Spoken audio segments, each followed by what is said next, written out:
Welcome, and thank you for joining me for today's exploration into the date paradox. What year is it? Today we're going to be examining the current year. Is it really the year that we think it is? This will be the first theory video for many of our new viewers, although it's been some time for our experienced viewers since we've done a theory video. The point of a theory video is to give the baseline for the channel in all future explorations. And we're going back to the very major theories. What are the major theories and thesis statement for our explorations to determine the existence of Tartaria in the Old World? Let's examine the first three.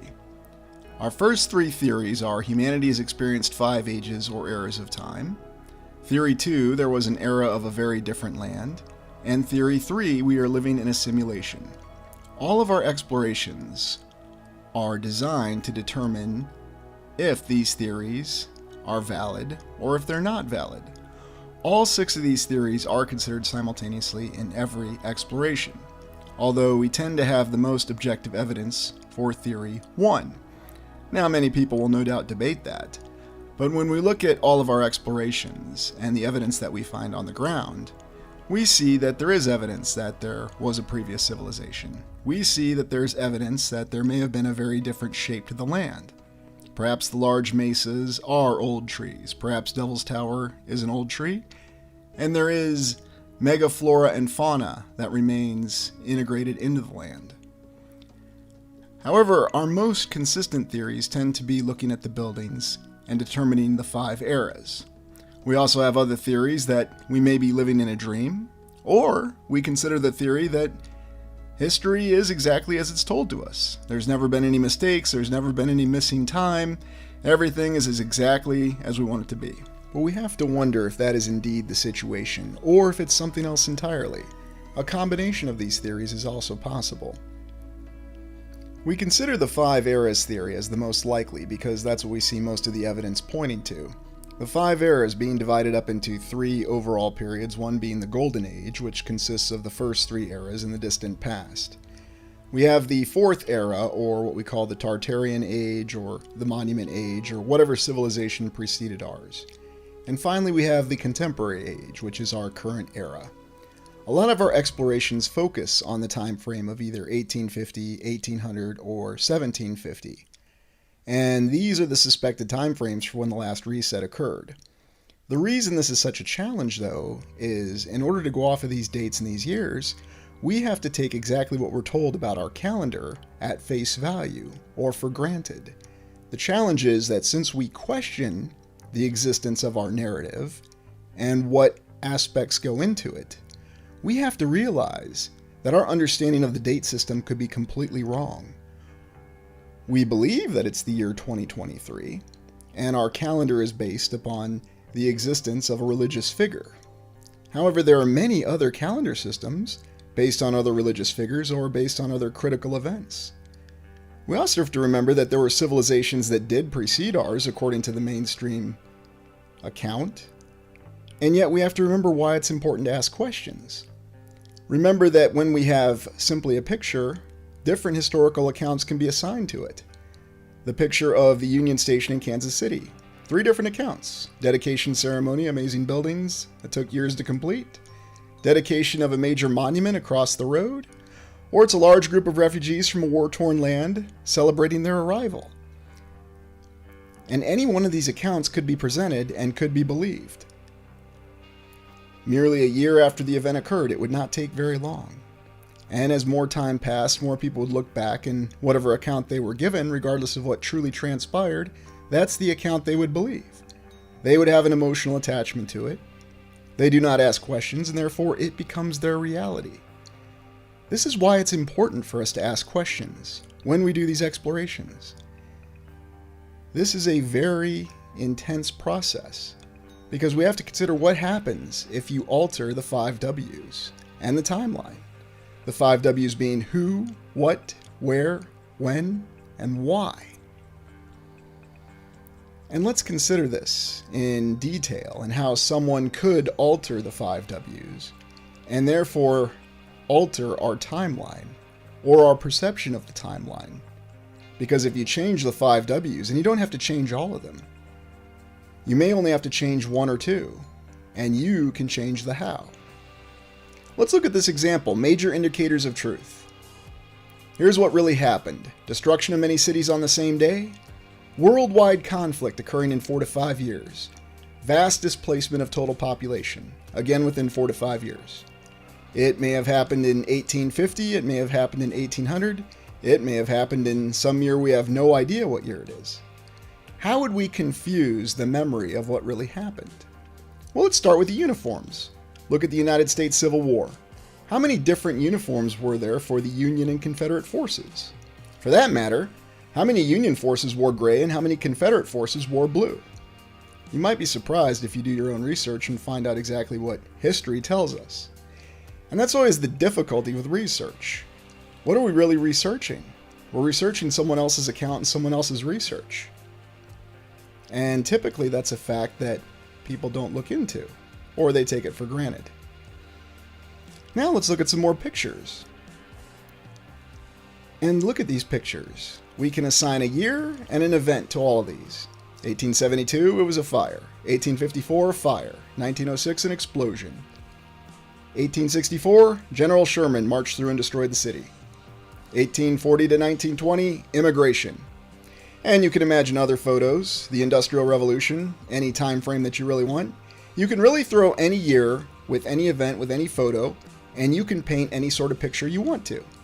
These events may have all happened on the same day, but if you assign different years to them, we've changed the when, and suddenly we've confused the how. How did all this happen? When did it happen? Who was involved? You don't have to change all the 5 W's and you can suddenly paint a very different narrative. The point behind this illustration is to show you how easy this could be accomplished. And remember, when people repeat things over and over again, they tend to accept that as fact. They have an emotional attachment to it. War, relocation, immigration, disaster, uncertainty. No one will ever question that. We have our years, we have our time frames, it's 2023. We know exactly when everything occurred. We learned history, we studied it, we repeated it, we researched it. And many people will tell you that. Well, you don't do very good research. You must be moronic because you're not accepting everything at face value. Your chronology of events is completely wrong. How could you possibly question any of this? And yet, that's the very core of the research that we do, and that's why it's very challenging. And now let's look into a very confusing aspect of it.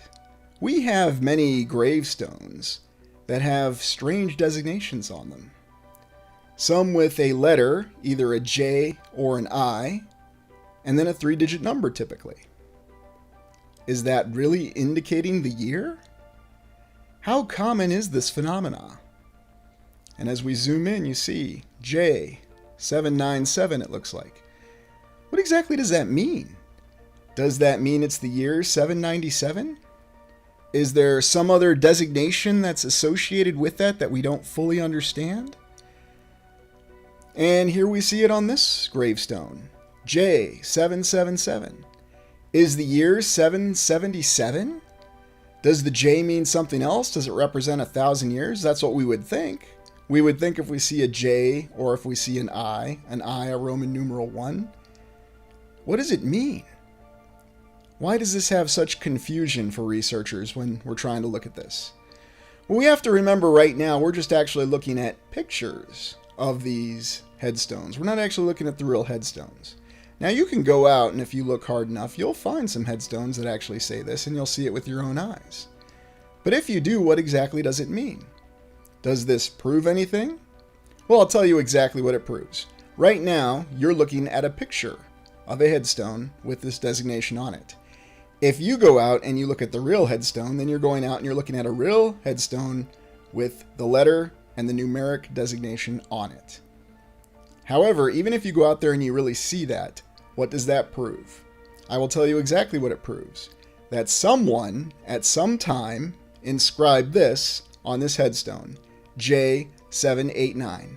Does this prove anything else, even if you're really standing there, really looking at it? The answer is no. It does not prove anything. And you may be asking, why? Why doesn't it prove anything? I told you exactly what it proves.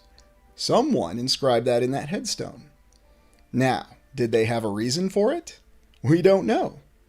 Could they have been reflecting a year or some other number for some other reason? Quite possibly. We just don't know, unless we actually talk to the person who inscribed that headstone. And we see official accounts from expeditionary armies in the distant past. And yet you notice the same anomaly. 3-digit years. Well, does that mean that this is the year? And you're looking at an account from a British expeditionary force, and we know that the British Army has a reputation for being very thorough in its record keeping. So why would they write this? The British Army, as we know it, certainly didn't exist in 804. What exactly does this mean? Or could this simply be a shorthand? Maybe they just left out the one because it was so obvious and they were just trying to save space. Or perhaps that was the military standard that they wrote orders or dates or kept records by. Unless we could actually ask the person, we don't know. And we may have accounts that tell us what their standards are, but we have to question that, especially if this is a couple hundred years ago. And you'll see more examples on it, not just from the United States or the United Kingdom, but in other portions of the world. Russia, Eastern Europe, Africa. We also have to remember there's a difference between Arabic and Roman numerals. And keep that in mind because we're going to explore that in great detail. But just with Arabic numerals, where perhaps we shouldn't see Arabic numerals, we see the same phenomena of 3 digits and what looks to be a month. What exactly is going on? Does this really prove that there is something with our dating system or our calendar? Well, we have to remember that even from our own perception, we have so many different calendars. We have so many different dating systems. What exactly does that say? What is that indicating? What do you think? Is that a year? Is that a date designation? Or is that some other number entirely? Those are always the details that we have to remember when we attempt to do this kind of research. And we don't just have this on headstones and military orders, but we even see this on coins. And here you see the more traditional I, or the 1, or the Roman I, which coincidentally also means 1, if you're going off of Roman numerals. So you see how this account gets even more confused looking at coins from the past. Is it 1736? Is it I 736? Does it really mean a 1, or is it an I? Because there's also different designations for how this I or this 1 are drawn. Is it Arabic numerals or is it Roman numerals? You see how with so many different languages and so many different interpretations, just looking at 4 digits alone, we can come to many different conclusions. And some have even speculated that this could be yet another manner in which to confuse us in terms of what actual year it is. The challenge we have is we have to go off a baseline event. And the baseline event is the year that your society or civilization's calendar system started in. For example, looking at this coin. Is that a I-621? Is that a 1621? Well, just looking at it, you could interpret it as 1621, and you would assume that this coin was minted in 1621. Was it? That 1 looks different than that I. Can you really tell just looking at it? Or does looking at it simply raise more questions? And again, we go back to that question, you're looking at the image, but what if you were really holding the coin in your hand? What does it prove? Well, it proves that someone minted that. But we have to consider when we look at old coins, old headstones, old written orders, maybe there was some other purpose, or maybe something else was designated. We have to be careful not to see what it is we want to see. And that's one of the most challenging aspects of this research, because it is very alluring. And that is why the greatest challenge is remaining objective.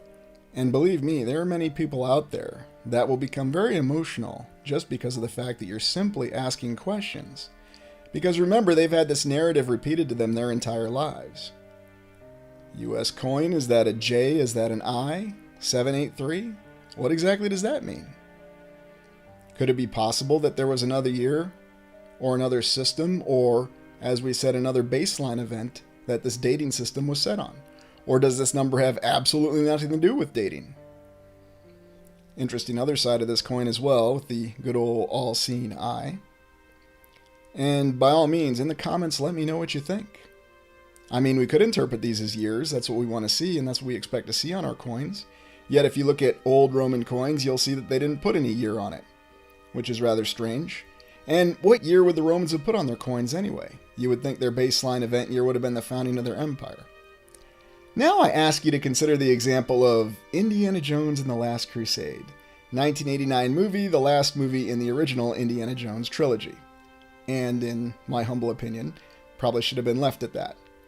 There was a scene where Indy was going through the 3 challenges to reach the Holy Grail towards the end of the film, and he had to spell the name of God, Jehovah. And in the scene, he has a big J right in front of him, and then an I just past the J, to the upper left as you look at it. Well, thinking in English, Jehovah begins with a J, he steps on the J, and his foot goes right through it. And as he's hanging there dangling for his life, because the ground gives away, he suddenly says to himself, "Yes, in Latin, Jehovah begins with an I." And then he pulls himself back up and he steps on the I. It's something important to consider because there are different alphabets and there are different languages. And how many different languages there are in the lands right now, or in the realm, is certainly subject to debate. You can do your old Google search because we know all the answers are there, right? And it may tell you one day there's 7,000 languages, there's 8,000 languages. It's safe to say there are many different languages, many different pronunciations, and then we even factor in older languages, such as Latin, that aren't used anymore. So what conclusions and theories can we come to from this exploration? Well, let's recount and see what we have. The year may be anything, and we have no way to know for sure. Who says it's 2023? It could be any year. What's the baseline event? And how many years have passed?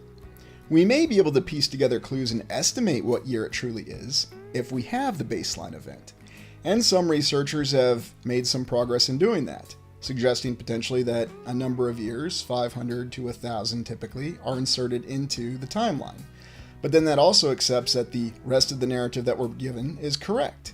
And the only thing that's different is one set of years being inserted into it, whether it's 500 or 1,000. Consider the fact that I and J in years could mean a different baseline event. Perhaps J means in the year of our Lord. Perhaps I means something else entirely. In the year of the Imperium? Who knows? Or they're merely there to confuse the year or prevent us from learning it. And finally, it could be possible that it really is 2023. Our baseline event is as we understand it, and everything's perfectly accurate. And it doesn't matter that our nation, our government, our society, our civilization, or wherever you live in the lands, has been preceded by many other governments and many other societies that we've been told relentlessly are corrupt and could not keep an accurate calendar. Or if they did, the oftentimes insane rulers in power, because I'm sure we've all heard how insane Emperor Caligula was, that they didn't order a change in the calendar or just discarding years. Caligula, we're told, had his horse named his co-consul. So why wouldn't he make a decree or dictate that he's going to change the calendar? We're not going to consider this 500 years in Roman history. I'm throwing them out. And if anybody refers to them, they will face immediate and instant execution. Think about that. And finally, think about why it would be so critical for someone to control this perception. What do you think? What year do you think it is, and what do you think's going on with our calendar, our dating system? Do you think it's completely accurate? Or do you think that there are many other potential theories, other possibilities for what year it is and what our baseline event is? Let me know in the comments. Your feedback could be very useful to trying to determine the results of this exploration and future explorations, because knowing what year it is critical, or so we think. Or does it really matter as much as we believe? Let me know. It's been so long since I've been on the channel. It's a joy to be here again. As you know, I, Carl Sagan, hosted Cosmos in 1980, the greatest public television show of all time. And I am here to look for your support in my latest endeavor. I believe that scientists should be recognized as politicians, military leaders, and others have been recognized through history. This absurd alternate history that you see on this channel should be stricken, and there should be a new monument built. Of course, with my face in the position of honor on the right, in the highest portion of this monument. And perhaps there'll be space for my closest acolyte. He will, of course, be next to me on the left. His contributions in the present are suitable, but nowhere near as great as mine. And perhaps we have room for some other scientific contributors who will go on this monument. I have long desired to have a great monument that will show the greatness of science, and of course highlight my scientific contributions to planet Earth. We will call it Mount Star Stuff. This is a model, but I want this to be a reality. But I was thinking, why do I have to stop with one monument? Perhaps there are other monuments that I could use, or other monuments that could inspire building monuments of me. Think on it. How wonderful would it be to see my face in monuments everywhere, across the land? People would come from far and wide to glean upon my wise and fatherly face, and they will always seek guidance from me in the future, knowing that I'm the greatest scientist that ever lived, and not forgetting that I hosted Cosmos in 1980. Its success was not based on its soundtrack. Its success was based on my wondrous personality. And monuments could be across the world. All over the globe, you would see my face. And you would know what an important individual I am. Future generations will remember that Carl Sagan hosted Cosmos, and that he boldly led humanity into its future. And even as my memory engrams persist on the Voyager spacecraft, people will remember Carl Sagan. Future generations will see him. Because remember that even tyrants and indigenous people always appreciate science. And they recognize how important science is. And looking everywhere and seeing my face where it properly belongs, you will understand that we are a civilization that is based on science. And look how far science has carried us. And look everywhere across the globe and revel in my greatness. I have long dreamed of this moment, and I think it should become a reality. Oh, and keep looking up. You stole that from Jack Horkheimer, Carl? Well, in any event, it's been a long dream of mine. And what do you think of my plan? What do you think of monuments across the globe?